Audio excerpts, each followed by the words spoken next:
Hola a todos, hola a todos, hola a todas. Muchas gracias por asistir a la conferencia dentro del marco de la del decimotercer coloquio de estadística. La presentación será en inglés para que lo tengan en cuenta, las preguntas también, en vista de que el profesor Arne, su lenguaje natal es alemán, también alguien puede formular las preguntas en alemán si así lo desea. Las preguntas se harán al final, entonces voy primero a proceder con la introducción. Welcome everyone. It is a pleasure to have you here with us today. Please allow me first introduce Dr. Arne Bathke, who kindly agreed to participate in our event as a speaker. Dr. Arne Bathke is a mathematician from Göttingen, and he obtained his PhD in 2000.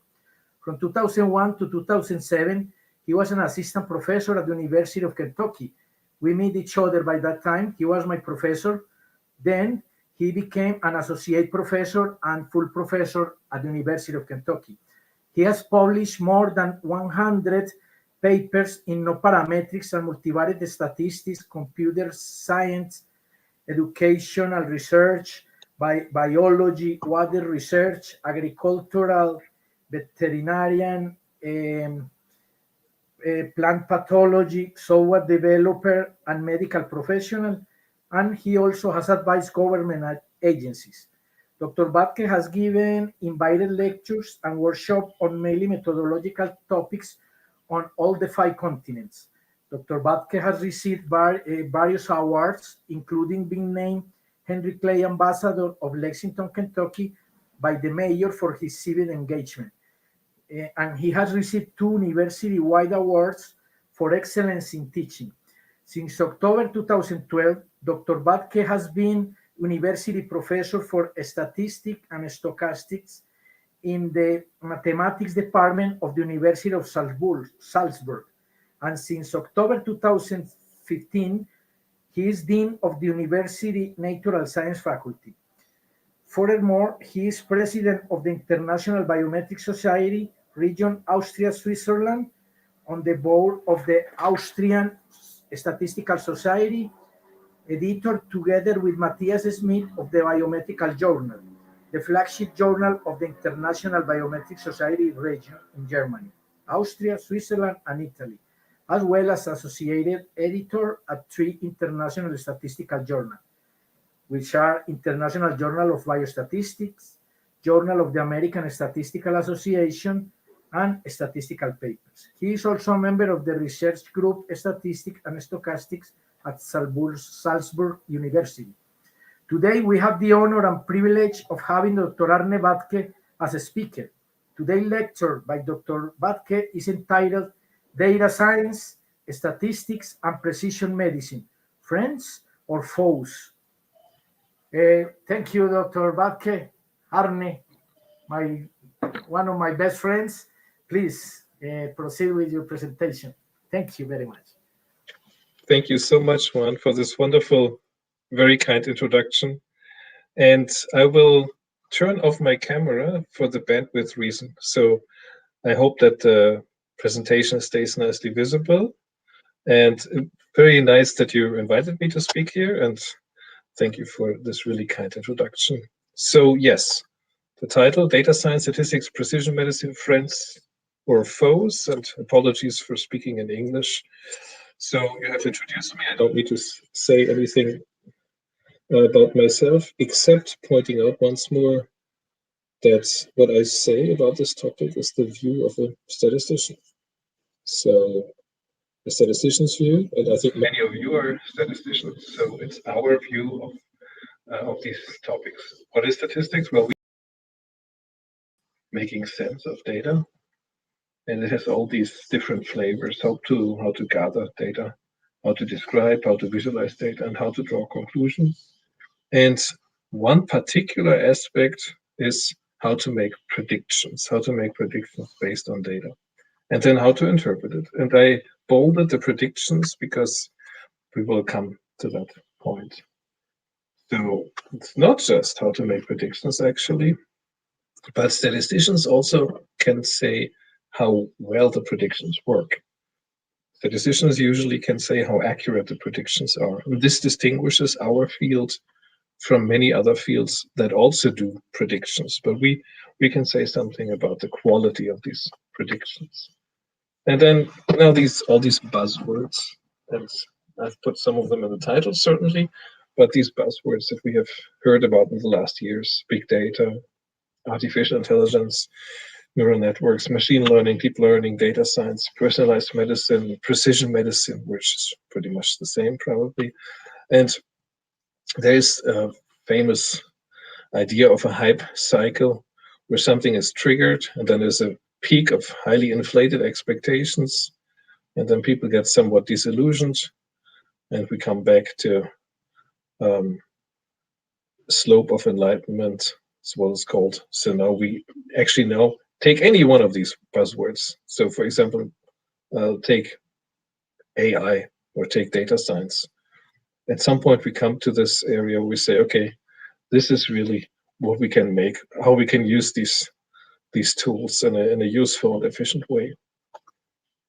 So as in the title, it had personalized precision medicine. What do we actually mean by that? What is personalized medicine? What is precision medicine?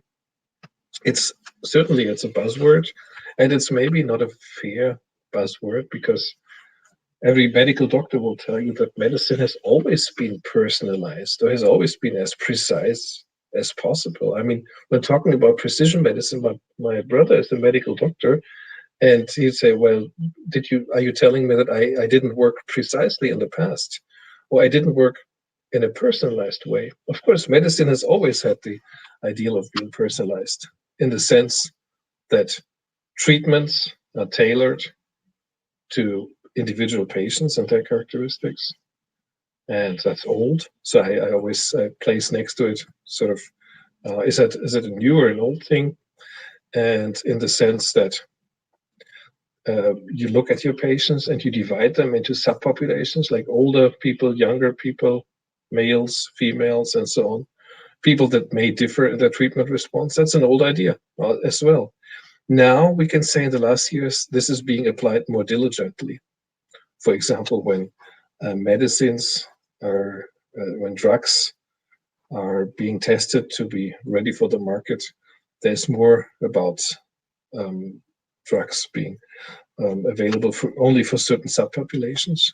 A big topic now is the vaccine. I mean, for whom is the vaccine available? So you have this idea of subpopulations. And this is part of precision medicine. This is part of this buzzword, personalized precision medicine, basically having subgroup analyses and doing it in a thorough way. Also, an old idea is when you estimate the efficacy of treatments, that you actually use baseline values, like baseline blood pressure, baseline blood markers, and so on. So these are basically ideas that have been around for quite a while. But what's new, or what has been new in the last years, is genetic biomarkers, using them, using the genome, and use that in order to aid with a treatment decision. So that's somewhat a new idea. And it's just because of the availability of these markers only for a few years now. And also, coming from the computer science and statistics area, statistical learning, machine learning, AI, using those tools for prediction. That's a relatively new idea. And there are some dangers, because it's not always well validated what these tools actually do and how well they perform. We'll talk a little bit about that. And then another idea, big data, just using big data and using real world data instead of the evidence from clinical trials. And there we just have to say, better be careful when applying that. So here's some excursion AI, just to point out that the idea of artificial intelligence is not a new idea. It has been around for a long time. The first calculators, pocket calculators, one cannot say, the big calculators. 400 years ago, people had the idea that some of the mathematical calculations we have to do, like additions and subtractions and so on, they're so tedious and boring. Wouldn't it be nice if some machine could do them? So people invented these calculators. And basically our computer is just sort of an extension, an electronic extension of that. Here's another one, the Pascaline. also about 400 years ago. Artificial intelligence in a kind of raw state. And even the idea, the tale of Frankenstein from the 19th century is kind of capturing this idea that we can create something that's artificial and is intelligent. So that's excursion. But where does this term really come from? Well, in the beginning of the 20th century, there was a mathematician, Wiener, who said, who coined the term cybernetics, and he wrote a famous book with that title, Cybernetics, or Control and Communication in the Animal and the Machine. And he started this thinking, or he was one of the big proponents of this thinking, that intelligent behavior can be simulated by machines. He also he was one of the scientists who early on urged others to consider the ethical implications of what they were doing.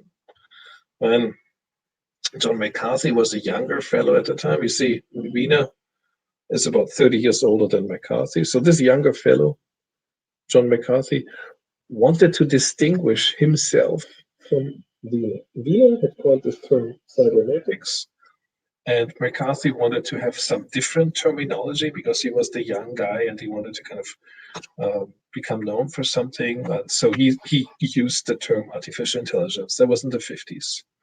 And he had some really strong views on this, what artificial intelligence could be, saying machines as simple as thermostats can be said to have beliefs.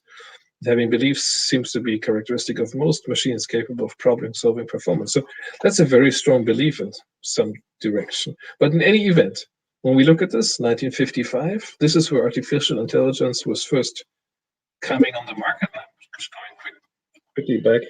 So the term was created somewhere in the 50s. There were very high expectations, and they kind of failed in the 70s. People got very disillusioned.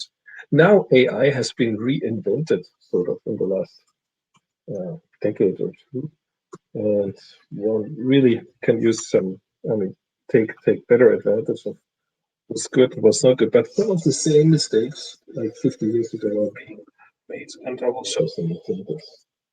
This is just a short digression. Gödel, who said that if you have any formal system, then you cannot, in the system, you cannot prove its own consistency. He was a mathematician, early 20th century, came up with these incompleteness theorems. And this is a philosophical idea, or it's really a philosophical digression when we think about what AI can and what it cannot do. What kind of intelligence can humans create, and how intelligent can this intelligence system be in itself? But I don't want to go further into that, except one more thing I want to say is that many people who do actually work in the field of AI maybe got used to the term AI, but they don't really like it, because artificial intelligence is, well, it's not really intelligence the way we perceive it. And if we work in the field and we know what we're doing, is we're programming computers, right? Now, coming to a different topic, coming to the topic of big data. Big data, the perception with big data is, many people had the idea. Now, this is an old buzzword. I don't want to show the hype cycle again. You still have it in your mind, but the idea of big data, when it was proposed, like when it was talked about as a buzzword 10 years ago, was the more data you have, the better. And I give you a really, really old example that many statisticians, of course, know because we use it in classes sometimes. It's this presidential election that happens every 4 years in the United States. And back then, 1936, Lyndon against Roosevelt. And there was a journal, a magazine that mailed polls, pre-election polls, to more than 10 million households. More than 2 million survey responses returned. And the prediction was, and this is a prediction, not a good prediction, but it was a prediction, a landslide victory for Alfred Landon. Certainly what really happened was Roosevelt won. And Josh Gallup, who used a much, much smaller sample, instead of 10 million surveys and 2 million return surveys, he used a much smaller sample, just a few, like 20,000. And he said, well, the digest will say that Roosevelt obtains 44%, and it's very close to what they said. And also he said he will indeed receive 56%, and it's close to what he really got. So Literary Digest had huge data, and Gallup had a much smaller sample, but he had a random sample. He had a good sample. He had good data to base his predictions upon. So that made his prediction much better than the prediction by Literary Digest that was based on a much bigger sample. And this is a big data problem. It's an old problem. I mean, this problem is like 85 years ago. However, people do make that same mistake every day today, saying, okay, let's just have more data. With more data, we can solve all these issues. No, it's not about more data. It's about good data. It's about a data that has qualities like it's being representative and is random.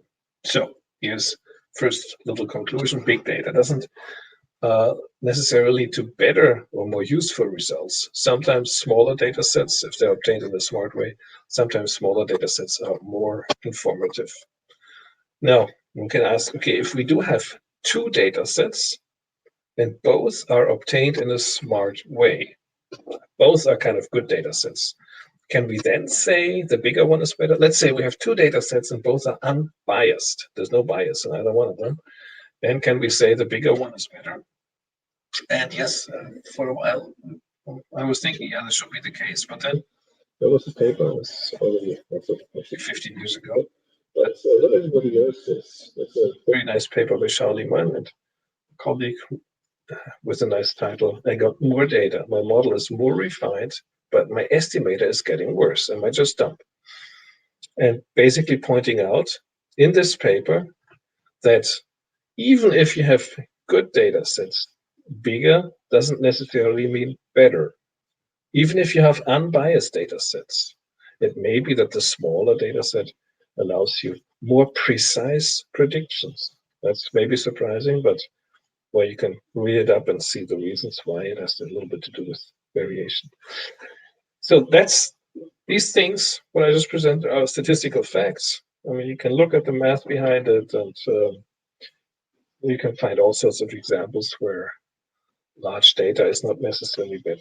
However, in the last 10 years or so, you could often go to big data lectures. I mean, now the big data buzz is a little bit maybe waning, but you could, for a while, you could almost go weekly to some big data lecture where you would have some expert who would tell you that big data, as first of all, it's lots of V's: velocity, volume, virtuality, viability, variety, veracity, value, vulnerability. And I have to say, I made up some of them.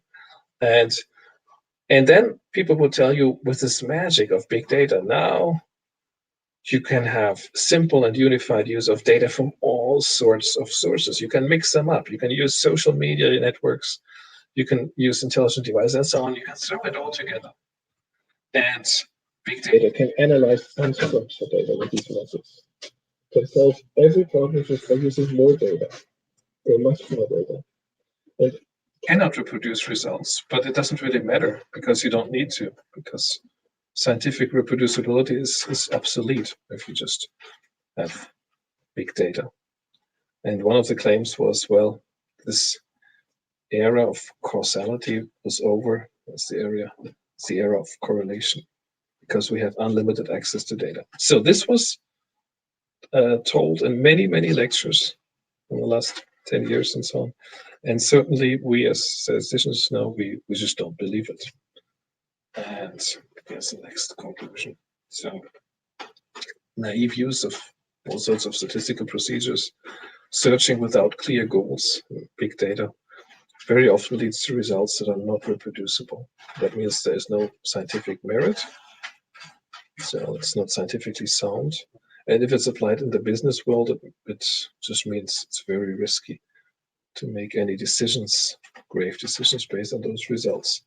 Certainly, many of you know this website with all sorts of funny, spurious correlations. If not, I recommend you have a look there, because one can correlate the funniest things with each other. And if you just have enough variables, you will certainly find some that have very high correlation, but it doesn't mean anything. Now, I give you some of these titles from the last years. where people made some outrageous claims that one should be careful about. Here's one of them: how big data makes us and our life predictable at the end of randomness. We already know from physics, from quantum theory, that that doesn't quite work. That there's always some sort of randomness. There are always some things that cannot measure, and therefore they're not fully predictable. But seriously, people wrote these books, and some of them became bestsellers. Here's another one: Big Data: A Revolution That Will Transform How We Live, Work, and Think. And another one: At the End of Theory, The Data Deluge Makes the Scientific Method Obsolete. So all this stuff. I mean, this is just 6 years ago, right? But crazy. And now let me show you some of the most famous failures of putting this into work. The IBM Watson used to replace doctors sort of in medical facilities. And investment, for example, in Texas, MD Anderson, Houston, they invested $62 million to make this work. Collected basically all sorts. I mean, this machine, or this AI, we would say, would use big data, would use large amounts of electronic patient records, and it was claimed to avoid any wrong diagnosis and treatment. And it certainly failed. And one of the things was there was a PR machinery. There was a lot of marketing, but the whole tool wasn't really validated. So first there was the PR machinery, and then it turned out it didn't work so well. And there are lots of articles you can find about this. IBM Watson overpromised and underdelivered on AI healthcare. And yeah, millions of dollars invested there. And the AI, it was used for games. It would use, we know these applications where it can beat great chess players and so on. It triumphed in Jeopardy. But with this very heterogeneous health data, it simply didn't work. And it's not surprising for statisticians that it didn't work.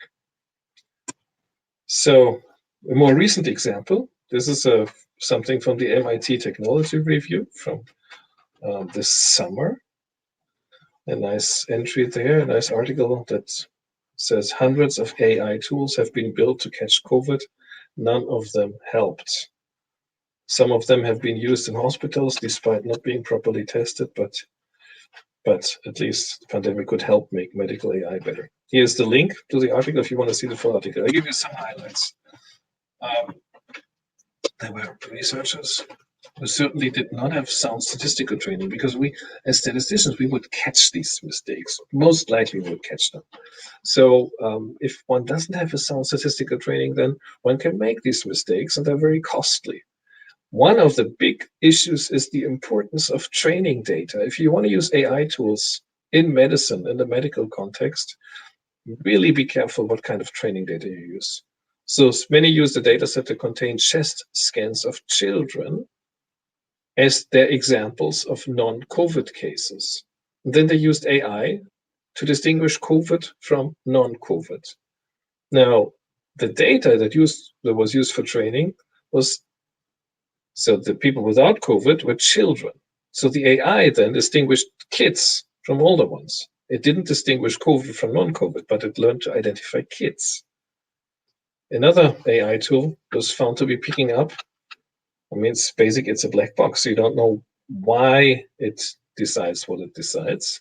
It was found to be picking up on the text font that certain hospitals used to label the scans, because some hospitals have the more serious cases than others.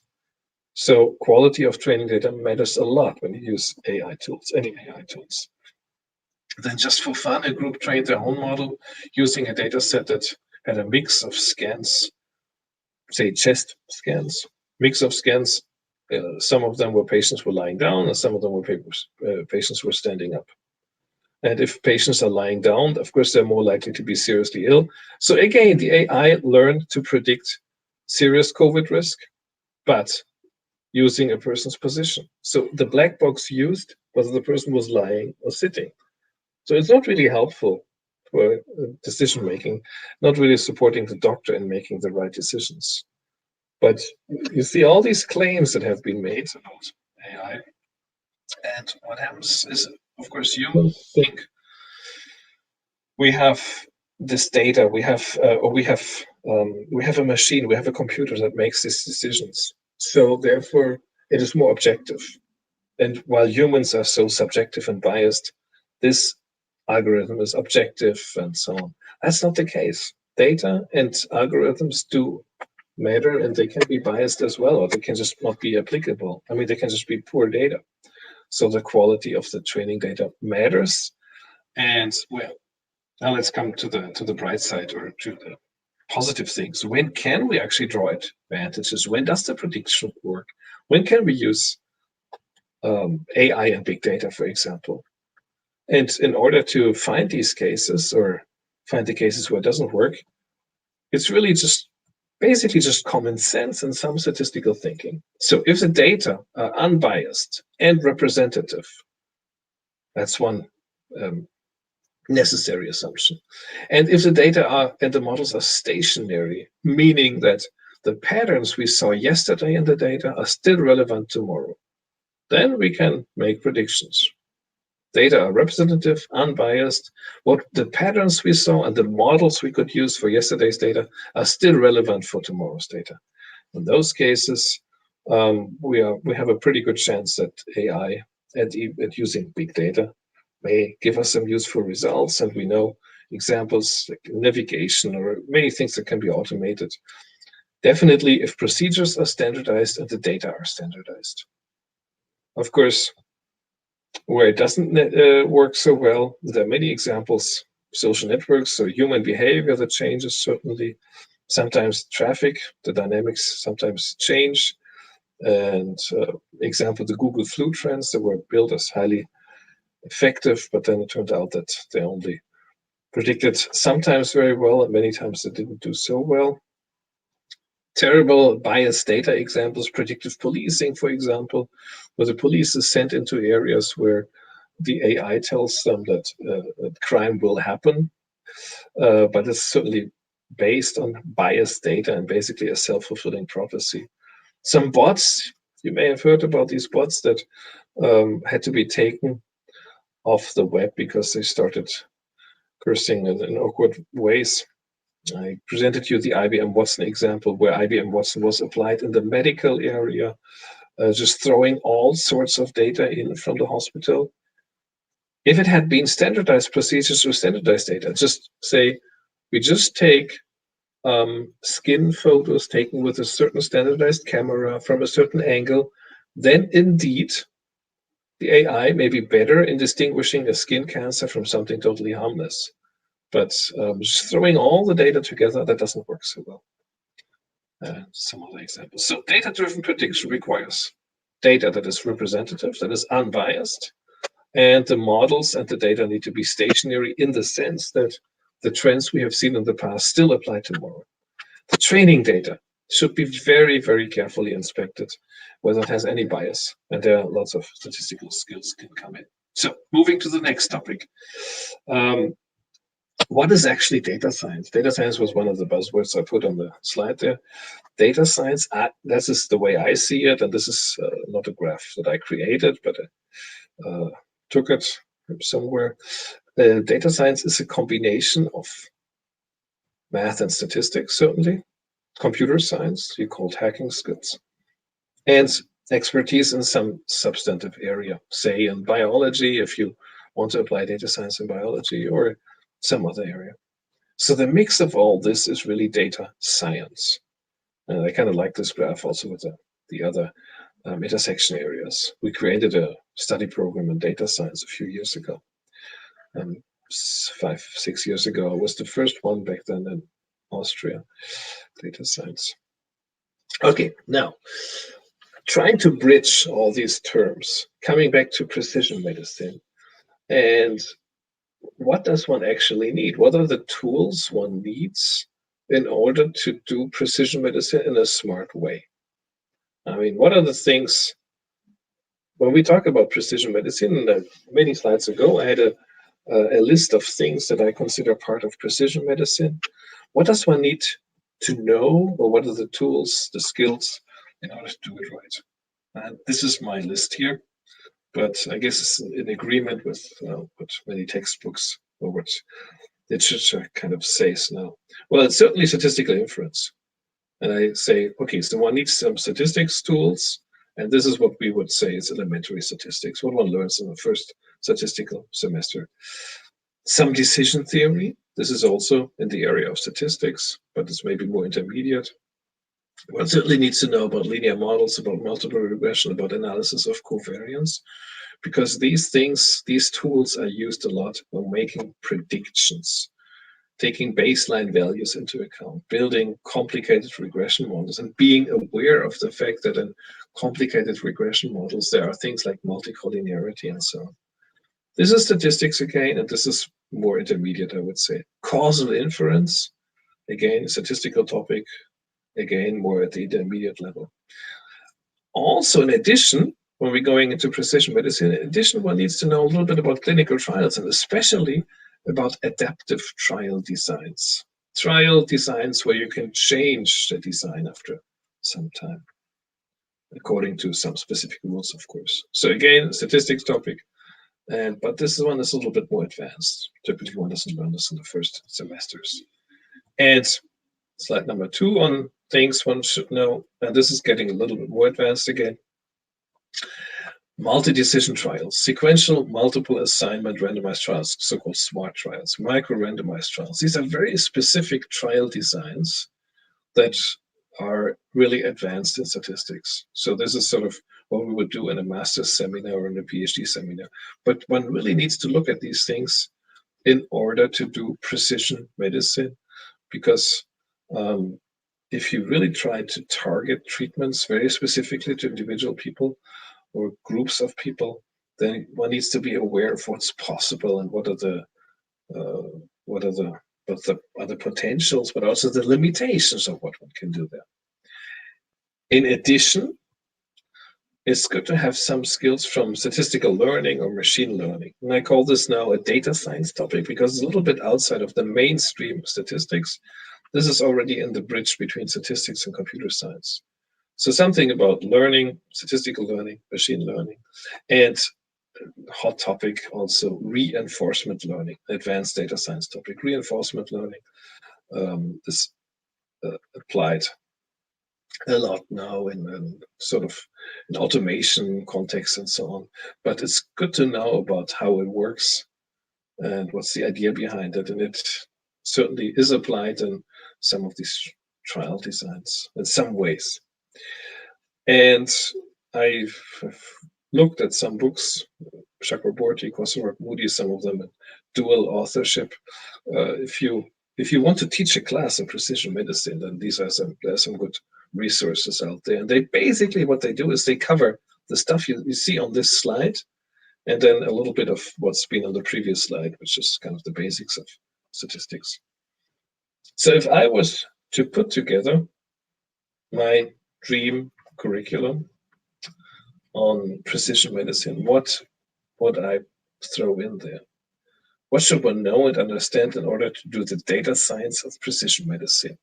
And basically what I've thrown in here is the stuff that's that leads to what was on the previous slides. Certainly some analysis of linear algebra, some probability, the basics of descriptive and inferential statistics. And what hasn't been said so far, I also would put in a module of ethics. And basically what you see here is what we have been doing when we designed our data science master's program. We have a module on ethics because not everything you can do with data is something you really should do with data. Linear models is a very important topic, including all sorts of regression methods and analysis of covariance, because that's really needed for prediction. And the learning stuff, the machine learning, the reinforcement learning. Finally, biostatistics, epidemiology, and modern clinical trials. So if I was to design a master or any degree program, this is basically what I would throw in order to design something for the statistics of precision medicine and the statistics of personalized medicine.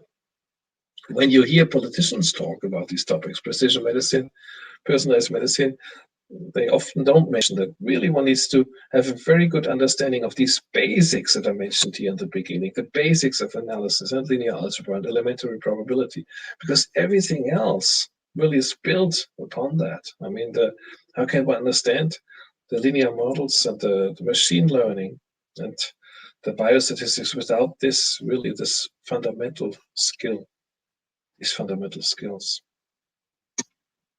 So one needs statistics and one needs data science in order to do precision medicine seriously. And in that sense, the title has said, are these friends or foes? And I'm saying, if you really want to do precision medicine in a serious kind of way, you cannot do it without statistics and without data science. I mean, where I see data science as including statistics, certainly.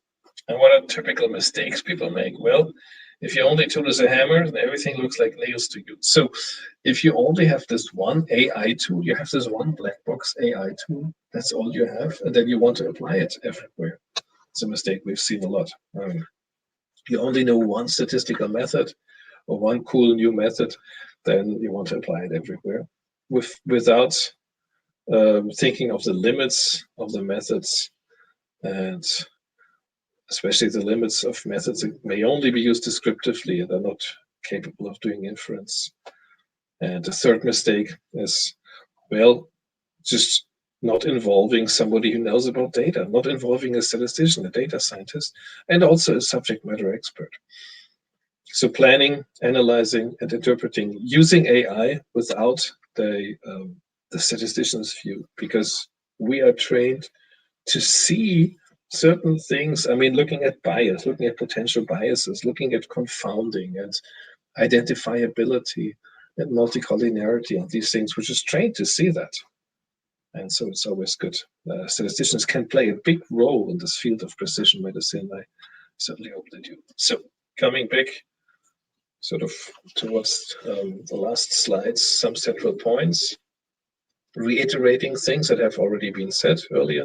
Big data do not necessarily lead to better and more useful results. Sometimes smaller data sets that are obtained in a smart way are more informative. If you want to do data-driven prediction, you need data that is representative, that's unbiased, and you need stationarity of data and models. Statistical procedures being used naively, I mean, just searching in big data without having a clear goal of what you're searching for, often leads to results that are not reproducible. I mean, there's correlation and not causation. And as a specific point, multicollinearity, instability of algorithms. That happens also with big data sometimes. There are too many variables. And, well, one thing I hadn't mentioned before is carefully visually inspecting the data often reveals the biases. So what many people forget is, well, just plot the data. Just look at the data, plot it in all sorts of ways to get a feeling for the data. Before you do any fancy analysis, plot the data, visualize the data. And another point is sometimes people like to use very complex models because it's cool. I mean, use the newest AI tool that's really complex and it looks appealing at first sight. But very often it's better if you take a larger problem and you subdivide it into several smaller problems that are somewhat doable. So making sense of data is an art and is a science. You need experience, you need creativity, you need common sense, but you also need technical, and that means statistical data skills, and you need some subject matter knowledge. You need to know a little bit about the field where things are to be applied. And final slide. That's also, it has to do with big data. It's so much data is out there, so it's really easy to get answers. I mean, it's easy to use some algorithm to get some answer, but these answers may not be reliable, they may not be useful, or they may not be interesting at all. So it's not difficult to get answers. The great challenge is asking the right questions. With all this abundance of data and tools, what is the right question? What is actually the question I want to have answered by the data? And then certainly using the right data to answer these questions. And statistical training, sound statistical training, is probably the best way to be prepared to do this. So I want to make the case here that in this area of precision medicine, personalized medicine, also when AI is applied in the health context, it's really, really important that statisticians raise their voice and make sure that they are being heard or that they're involved in this whole procedure. Statisticians can contribute a lot and can make things better. And the experience, also the COVID example that I showed you, the AI tools in COVID, the experience is really, again and again, if just tools are used without proper statistical thinking, lots of expensive mistakes can be made. And with that, I'm at the end of my presentation and certainly happy to take any questions if you would like to. Arne, for such a wonderful and inspiring talk. I amazed with your presentation. It's like a lifesaver because many of us around the world are worried about the future of statistics. But you were so clear when saying that artificial intelligence and data science without sound statistics is useless. And that's good news for us, which spend most of the time learning statistics. Now, I think we have, we thank you for your talk, and I think we have room for some questions. I do see one question in the chat by Maria Estela Ponce Ahoneri. Yeah. Does choosing between data science or statistics to model data depend on the characteristics of the variables and sample size? And as I mean, the views on how you define these terms may differ, but I see data science as including statistics and enhancing statistics by some areas from computer science, like databases and efficient algorithms and some efficient programming and so on. And in that sense, it's yes, sometimes the statistics doesn't suffice because in addition, you need to be sure how you set up your database. And in addition, you need to be sure how to efficiently program. So you need to expand a little bit. And so coming to concretely answering your question, yes, it may be that certainly just the amount of data you have, the size of the data requires you to store the data. Say maybe you have you have 10 terabytes of data and you have to store them 1 terabyte here, 1 terabyte there, and so on. And that's more a computer science problem than a statistics problem. So that's where you need the data science in order to use the statistics in an efficient way. So that's a long-winded answer, but yes, it may contribute. Is there any other question?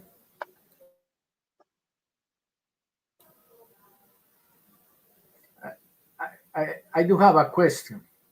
So based on your talk, do you think the statistics as we know it will disappear or will evolve to adapt the new needs of the society? Very good question, Juan. Yes, I think it will evolve. I think it will have to evolve. And also, I think we statisticians always have to make clear what the contributions of statistics are and make these cases heard and get onto committees where things are decided on. For example, use of AI in health. And a year ago, I was at a conference talking on big data methods, and so I was curious. And then I learned that the WHO, together with some computer science union, was doing something on AI for health. So I thought, well, let's see, AI for health, very interesting. So I signed up for this, and now I'm part of this group drafting documents on how AI can be used for health. And when I signed up, I was the only statistician. And then there were these group meetings, all virtual nowadays. But it turned out that I could, from my experience, I could contribute a lot. And so I can just encourage you as all fellow statisticians, if you see these opportunities, then try to get on these committees, because it's important that the mistakes are not all made over and over again the mistakes that people do when they don't have statistical training and they have a tool to do something with data, but they have not learned about bias and about multicollinearity and about all these things that are very familiar to us. So yes, we have to constantly kind of fight for our discipline in a way, but in a good way. It doesn't go without some statistics. And there are lots of good examples where statistics can do really great predictions and can quantify how good they are, which a typical machine learning procedure, you cannot quantify the quality of the prediction. People are working on that, I know, but the people who are working on it are statisticians. Thank you for that advice. It's good. Do anybody have another question? If not, Juan, let me take advantage of this opportunity and just say congratulations on this great conference that you all have put together. It's really nice to be part of that. And it's wonderful to see you anyway. Yeah, it's wonderful. We are so happy to have you here. So it's an honor and a privilege to have somebody like you participating in our events. I know you love statistics, and your advice will be very helpful for every one of us. And we thank you again for being part of this colloquium, and we hope to see you again pretty soon. Okay? We have to talk. Okay? Thank you. Muchas gracias. Yeah, mucho gusto. Laura, I got to switch to Spanish, okay? Is that okay? Laura me dice que anuncie los póster. Póster will be ready now a través de la página web del Coloquio en la pestaña del póster. O sea, vayan al sitio web del evento y allí hay otra pregunta.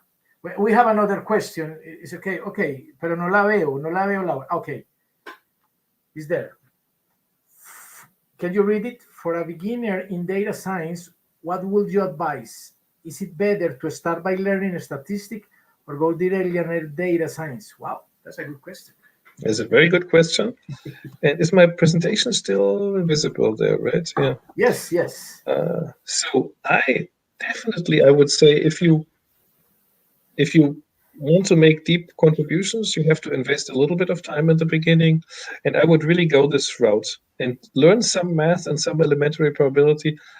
That may, if you want to go straight to the application, that 1 year in the beginning, that investment is a little frustrating because you don't see the data yet. But it's well invested. It will pay off many, many times.